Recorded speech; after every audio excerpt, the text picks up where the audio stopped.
If it turns out that Donald Trump committed crimes during his presidency and committed impeachable offenses, it won't be Rachel Maddow, Rashid Tlaib, or even James Comey who brings him to justice. No, if history can tell us anything, the person who turns the tide will be somebody you may not expect at all.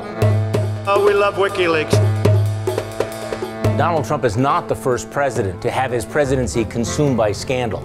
In the 1970s, Richard Nixon faced the fallout from Watergate. Even as the noose was beginning to tighten around Richard Nixon, even as the evidence piled up, there were Republicans who stayed loyal to Nixon and pushed for more evidence. The strongest and the most effective defender of Richard Nixon was a congressman named Charles Wiggins. He was the ultimate Nixon loyalist. Wiggins represented California's 25th congressional district, which was essentially the same district that Richard Nixon represented from 1947 to 1950. And Wiggins was very conscious of the fact that his base supported Richard Nixon. On July 24th, 1974, the U.S. Supreme Court ruled unanimously that President Nixon must surrender more Watergate tapes. But before the White House released those tapes, the White House Chief of Staff, Alexander Haig, invited Wiggins to the White House to look at the transcripts. What happened next was extraordinary, something that almost never happens in modern American politics. Charles Wiggins changed his mind.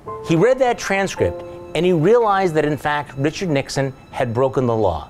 Wiggins went on television and told America and the Republicans in his own congressional district that he would vote to impeach Richard Nixon. And Republican office holders and officials across the country began to call for Richard Nixon's resignation. Several days later, Nixon resigned from the presidency.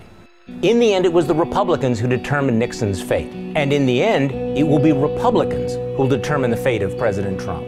There's already a mountain of evidence that the President of the United States is engaged in the obstruction of justice and perhaps had colluded or conspired with the Russians during the campaign. But up until now, Republicans have been unwilling to break from him. That may all change when Bob Mueller releases his report. So then the question becomes, when that evidence is laid in front of Congress, whether there are any Republican congressmen or senators today who would do what Charles Wiggins did, will Republicans change their minds? Will Republicans decide that their loyalty to the facts and the evidence of the law overrides their loyalty to the president of their own party?